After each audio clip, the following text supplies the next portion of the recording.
Bueno, hacia la guerra, en el contexto actual, ¿no? Ya hemos dicho antes, claro, en ese contexto de pánico tienen dos opciones.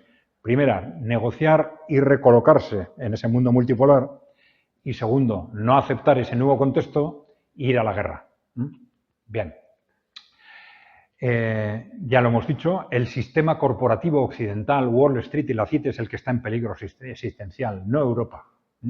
Ellos a lo que tienen miedo es que una victoria de Rusia en Ucrania multiplique de alguna forma una influencia política e ideológica de Rusia que ya es muy importante.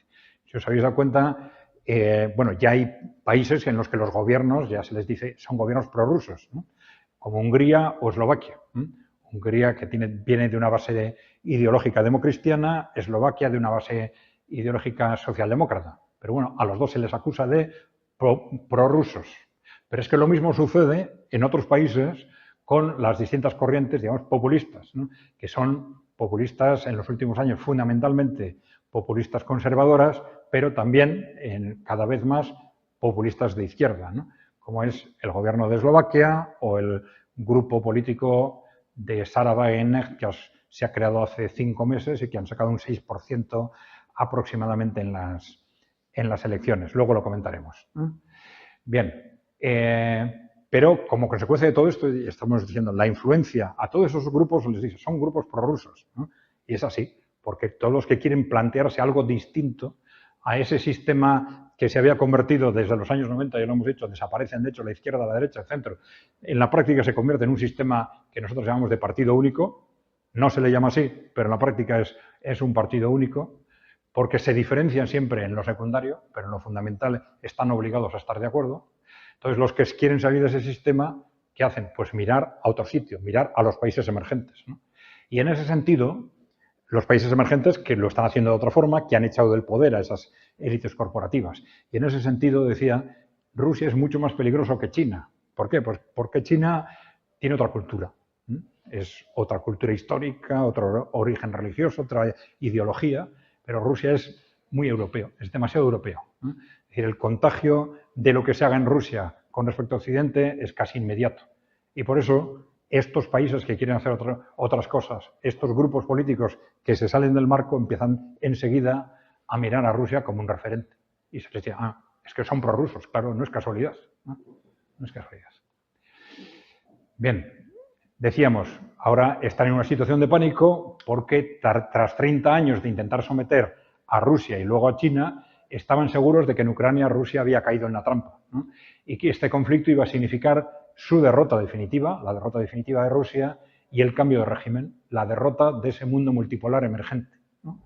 Y de pronto ven que sucede lo contrario. No han conseguido destruir la economía de Rusia y Rusia va a ganar la guerra, ¿no? Bueno, esa victoria de Rusia en la guerra es inaceptable, por lo que hemos comentado, porque amenaza directamente el futuro de estas élites, ¿no? Supone que, al contrario de lo esperado, la influencia política e ideológica de Rusia y de los países emergentes se va a disparar. Esto supone un mundo multipolar, es decir, para ellos perder el control del mundo, pero a medio plazo también temen perder también el control de Europa y de Estados Unidos, lógicamente, ¿eh? Por la influencia anticorporativa de Rusia y de China sobre todo. Bien, de esta forma, esa victoria de Rusia es una amenaza existencial no para Europa, sino para ese poder corporativo que controla Europa y Estados Unidos. Quieren evitarlo a toda costa, pero no saben cómo. Dicen, bueno, en un extremo tenemos la guerra nuclear, pero en otro extremo tenemos una guerra mundial. ¿Pero somos capaces de ganarla? No lo tienen nada claro. Los países europeos, desde luego, no. Tendrían que implicar a Estados Unidos. Bueno, están dando, de alguna forma, palos de ciego con amenazas. Vamos a llevar las tropas de Ucrania, vamos a hacer esto, vamos a hacer lo otro, pero no tienen muy claro tampoco qué es realmente lo que quieren hacer. Dicen, bueno, a ver si conseguimos separar a China de Rusia. No les está saliendo bien tampoco. Bueno, están dando, de alguna forma, palos de ciego. En principio, dicen, bueno, si es necesario, está nuestro futuro personal, no solo económico y político, sino personal, en juego, si es necesario, vamos a una guerra mundial. Avanzan en esta dirección con todo tipo de medidas, amenazas y hechos. La realidad es que llevan un año dentro de esa dinámica de que hay que parar, evitar la victoria de Rusia en Ucrania, adoptando medidas contra Rusia, que son todas ellas causa de guerra. Es decir, si yo llevo tropas, como están llevando a Ucrania, aunque diga formalmente todavía que no, pero Rusia sabe perfectamente que esas tropas están allí, evidentemente eso es causa de guerra contra Rusia. Si desde Ucrania se están lanzando misiles contra Rusia, pero son misiles míos, que están dirigidos a través de mis satélites y los objetivos localizados a través de mi inteligencia, si todo lo hago yo, nosotros pensábamos, menos apretar el botón, es evidente que esto es causa de guerra no contra Ucrania, contra los países occidentales que están haciendo eso. Y llevan haciendo esto desde hace un año, aproximadamente. ¿Qué ocurre? Que son provocaciones intentando que Rusia empiece ese conflicto, vamos a decir, europeo, mundial, como queráis llamarlo, ¿no? Pero Rusia está ganando la guerra y en principio no le interesa despistarse, le interesa continuar, no le interesa hacer caso o caer en esas provocaciones. Y esa es la dinámica en la que hemos estado durante un año, de provocaciones crecientes en un contexto en el que estas élites están en principio apostando por una guerra, pero intentando que la provoque, que sea Rusia la que la provoque. Vemos ahí rearme, ataques a territorio ruso, envíos de tropas. Bueno, en ese contexto nos están hablando del servicio militar obligatorio. Están hablando de todo tipo de medidas, reforzar la industria militar, servicio militar obligatorio, etc. Hay algunos 10 territorios de la UE que ya lo tienen, lo están estudiando, pues algunos de los más importantes, como Francia y Alemania. Casi todas las semanas hay alguna noticia sobre este tema en los medios de comunicación. Tenéis, Reino Unido propone el servicio militar obligatorio, podría volver el servicio militar obligatorio en Alemania, la posible mili obligatoria en España, porque Alemania planea reintroducirlo, la vuelta de la mili en Europa reabre el debate en España, será obligatoria en Francia o incorporará a las mujeres en Dinamarca.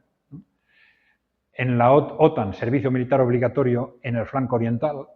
Lituania reinstaura ya el servicio militar obligatorio. Será obligatorio para las mujeres de Dinamarca a partir del 2027. Se cuestiona, se están haciendo ya propuestas sobre el servicio militar obligatorio en Alemania. España puede recuperar el servicio militar como Inglaterra. Esto empieza siempre como rumores, propuestas que no salen, unos que dicen que sí, otros que no. Siempre es ir acostumbrando a la opinión pública para lo que 3 meses después se pone en marcha. Bueno, hemos dicho un año de ataques, provocaciones de la OTAN contra Rusia. Bueno, esto es muy importante. Scholz reconoció expresamente en unas declaraciones que no solo las plataformas desde las que se lanzan los misiles contra Rusia son de la OTAN, no solo la geolocalización es de la OTAN, no solo la identificación de los objetivos es de la OTAN, sino que incluso el apretar el botón también lo hacían militares de la OTAN, ¿no? Y dijo, bueno, esto lo están haciendo los británicos y los franceses y nosotros, dijo los alemanes, no podemos hacer eso. Bueno, ahora ya están diciendo que probablemente sí, ¿no? Pero ya reconoció formalmente que lo estaban haciendo los británicos y los franceses, ¿no? Y claro, cada uno de esos ataques, ya hemos dicho, es una causa de guerra. Bueno, enfado de Londres con Scholz por airear la presencia de tropas británicas. Bueno, pero en mayo sucedió algo conceptualmente mucho más grave de lo que se está hablando poco, precisamente por la gravedad que tiene, ¿no? Ahí falta la primera línea, pero se produjeron 3 ataques en mayo a sistemas de alerta antinuclear de Rusia. Los sistemas de alerta antinuclear son sistemas de radar que advierten en caso de una guerra nuclear de que el enemigo está atacando. No tenían estos sistemas ningún impacto en la guerra en Ucrania, ¿no? Y se atacaron 3 veces. Y claro, la cuestión es ¿por qué? Claro, si lo que hemos comentado antes, atacar a Rusia con misiles es causa de guerra, atacar en los sistemas de alerta antinuclear en todas las naciones con potencial nuclear es causa de guerra nuclear, es causa de responder con un ataque nuclear. Y así todo se hace. ¿Por qué se hace esto? Porque pensamos, bueno, es que alguien en Ucrania se ha vuelto loco. Y dicen, no, si hubiera sido eso y Ucrania con esa medida pudiera estar arrastrando a Occidente a una guerra nuclear que no quiere, pues al día siguiente hubieran desembarcado los marines en Ucrania para derribar ese gobierno, ¿no? no solo no sucede eso, sino que 4 días después se ataca otro radar de alerta antinuclear y 4 días después otro. ¿Qué es lo que se busca con esto? Pues yo creo que la lógica solo tiene una respuesta. Bien. Bueno, ya hemos dicho, un año de ataques y provocaciones contra Rusia para recoger una noticia de los últimos días, en el mismo sentido, ¿no? Ahora el nuevo gobierno el nuevo primer ministro del Reino Unido, Starmer, dice, bueno, ahora dice también, aprueba el uso de misiles Storm Shadow, los misiles británicos, contra objetivos en territorio ruso, de sus misiles, ¿no? Antes, algo que ya se estaba haciendo en la práctica, ¿no? Pero ahora dice, no, expresamente. Y cuando se dicen estas cosas expresamente, ¿por qué es? Pues porque también el decirlo públicamente es una provocación. Está presionando más al gobierno ruso a que responda. Hace más difícil que el gobierno ruso mire para otro lado, como ha estado haciendo casi durante un año. Bueno, el problema es que estamos en unos meses decisivos, no estamos en una línea de continuidad diciendo, bueno, si hemos estado un año así, igual podemos seguir en esa escalada lenta pero continuada un año más, 2 años más. Parece que estamos en meses decisivos, ¿no? ¿Por qué? Porque hay dos referencias en el calendario claves. La primera es que Rusia está ganando la guerra de una forma cada vez más rápida. Es decir, no es una guerra en principio territorial, es una guerra de desgaste. Es decir, que aunque los límites territoriales entre los dos ejércitos no cambian mucho, el objetivo de cada ejército es desgastar al otro. Entonces, ese desgaste ha sido ya terrible para Ucrania y es cada vez mayor, y Rusia, al contrario, se ha ido fortaleciendo como ejército. Es decir, entonces, ¿Rusia qué está haciendo? Pues a la medida que ese desgaste le provoca huecos defensivos a Ucrania, pues los aprovecha. Entonces, está ahora avanzando de forma continuada, lenta pero continuada, ¿no? Entonces, se sabe que ese colapso de Ucrania puede producirse en cualquier momento, porque ya no tienen hombres para tapar los agujeros, no tienen armamento, lo tienen destruido, etcétera, ¿no? Bueno, entonces, ese es digamos, una referencia decisiva dentro de esa situación de pánico. Si voy a hacer estallar algo, tengo que hacerlo estallar antes de que Rusia gane la guerra, ¿no? Entonces, ahí estoy en una situación ya quizás de meses antes de que Rusia se produzca eso. Y la otra referencia es Donald Trump. Antes, claro, la cuestión es que ellos, si tienen que hacer algo, muy probablemente lo tienen que hacer antes de que Donald Trump sea el nuevo presidente de Estados Unidos, ¿no? Vamos a hablar de esto, pero es un tema que plantea ciertas dudas, pero aunque aquí siempre hemos hablado fatal de Trump, pero ya sabéis que Trump tenía, desde el punto de vista geopolítico, unas teorías muy especiales. Con ese concepto del America First, de primero América, había una reflexión que decía, bueno, América se ha desgastado, en buena parte se ha destruido por comprometerse siendo el policía del mundo. Entonces tenemos que olvidarnos de ser el policía del mundo y concentrarnos en reconstruir Estados Unidos. Claro, ese concepto encaja perfectamente con esa idea del mundo multipolar. Y esa es la razón probablemente de que a nivel personal Donald Trump se haya llevado también con Putin e incluso con Xi Jinping, a pesar de esa guerra comercial que tenían con China, etcétera, ¿no? A nivel personal, ¿no? Aparentemente. Claro, luego detrás de esas estrategias de Trump había muchas contradicciones, ¿no? Y que hacen dudar hasta qué punto va a llevar a la práctica, si consigue un nuevo mandato, esas ideas, ¿no?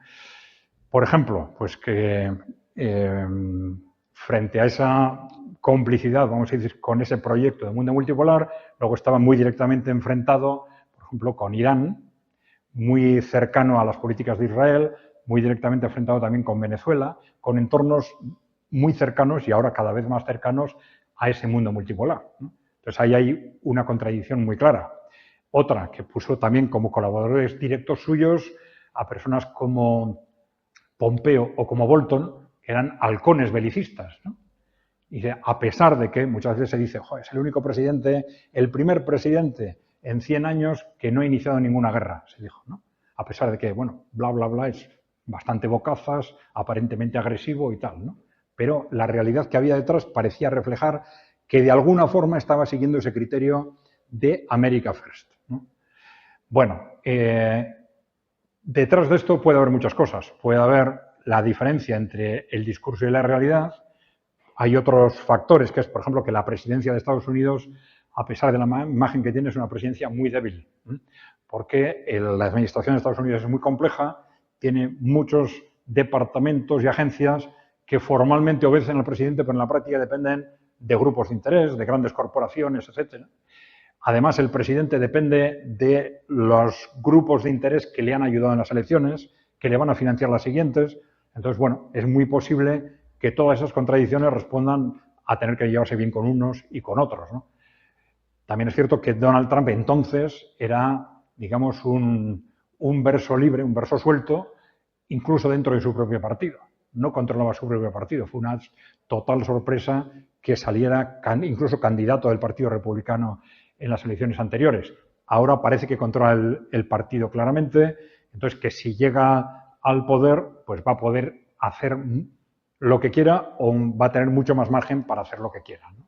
Bueno, entonces este es el contexto en el que se está pensando que la OTAN y esas élites corporativas están aterrorizadas por un contexto en el que Rusia, por un lado, está avanzando hacia ganar la guerra y, por otro lado, Donald Trump, que ha amenazado, de alguna forma, ha cuestionado la OTAN más de una vez y ha amenazado con deshacer en la práctica la OTAN con pretextos de presupuestarios, etcétera, pero es que claramente está amenazando en esa dirección de que pueda, sin más, desentenderse de lo que pasa en Europa, ¿no?